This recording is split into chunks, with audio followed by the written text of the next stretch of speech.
તો વસ્ત્રાલની ઘટના બાદ પોલીસ કર્મચારીઓની બદલીનો દોર શરૂ થયો છે।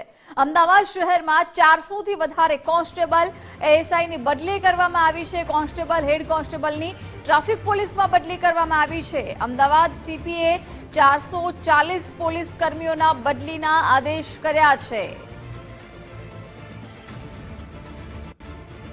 વસ્ત્રાલની ઘટના બાદ પોલીસ કર્મચારીઓની બદલીનો દોર સતત જોવા મળી રહ્યો છે। અમદાવાદ શહેરમાં 400 થી વધારે કોન્સ્ટેબલ અને એએસઆઈની બદલી કરવામાં આવી છે। કોન્સ્ટેબલ હેડ કોન્સ્ટેબલની ટ્રાફિક પોલીસમાં બદલી કરવામાં આવી છે। અમદાવાદ પોલીસ કમિશનરે 440 પોલીસ કર્મીઓના બદલીના આદેશ આપ્યા છે। વસ્ત્રાલમાં જે ઘટના બની અને કાયદો વ્યવસ્થાની સ્થિતિને જાળવી રાખવા માટે પણ જે પ્રકારે પોલીસ એક્શન મોડમાં જોવા મળી રહી છે તેને જ લઈને હવે બદલીનો દોર છે પોલીસ કર્મચારીઓની એ પણ જોવા મળ્યો। અમદાવાદ શહેરમાં 400 થી વધારે કોન્સ્ટેબલ અને એએસઆઈની બદલી કરવામાં આવી છે, જેમાં ટ્રાફિક પોલીસમાં કોન્સ્ટેબલ હેડ કોન્સ્ટેબલની બદલી કરવામાં આવી છે। અમદાવાદ પોલીસ કમિશનરે અત્યારે 440 પોલીસ કર્મીઓની બદલીના આદેશ કર્યા છે। મહત્વનું છે કે કાયદો વ્યવસ્થાને લઈને આરોપીઓ સામે સખ્ત વલણ અપનાવવામાં આવી રહ્યું છે।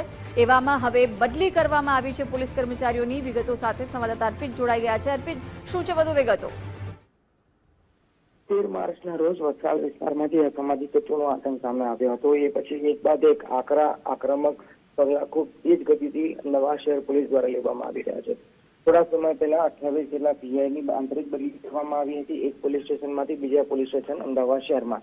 તો એના પહેલા પણ કેટલાક કોન્સ્ટેબલની બદલી કરવામાં આવી હતી અને આ સૌથી મહત્વની એક મોટી બદલી કે જે સૌથી ચર્ચાસ્પદ એટલા માટે છે કે 440 જેટલા પોલીસ કોન્સ્ટેબલ, હેડ કોન્સ્ટેબલ અને આસિસ્ટન્ટ હેડ કોન્સ્ટેબલ આ ત્રણેય કક્ષાના પોલીસ કર્મચારીઓ છે, એમની બદલી સીધી ટ્રાફિક પોલીસમાં કરી દેવામાં આવી છે। અત્યાર સુધી બદલી થતી હતી એ માત્ર police station two police station થતી, પણ આ બદલી કરવામાં આવી છે જેમાં અમદાવાદ શહેરના મહત્વના પોલીસ સ્ટેશન છે એ મહત્વના પોલીસ સ્ટેશનમાંથી એ પોલીસ કર્મીઓને ખસેડીને ટ્રાફિક પોલીસમાં ખસેડી દેવામાં આવ્યા છે, જે હાલ પોલીસ બેડામાં ચર્ચાનો વિષય પણ બનેલો છે।